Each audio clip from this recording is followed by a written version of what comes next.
In this lesson, we will be learning our next chord, which is called F. To play the chord F, we place our third finger in the third fret on the second string, which is the A string.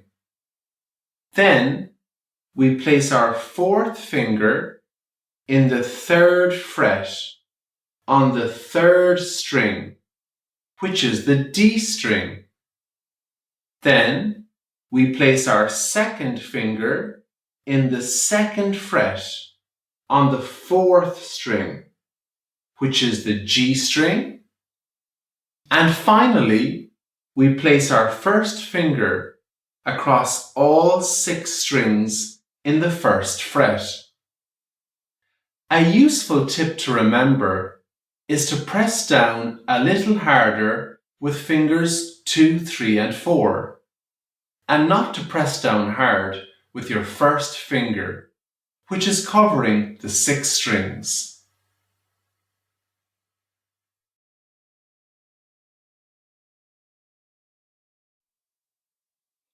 When playing the chord F, you can play all the strings.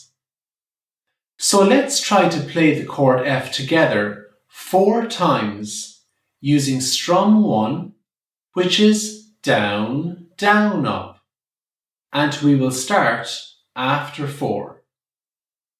1, 2, 3, 4. F, F, F, F.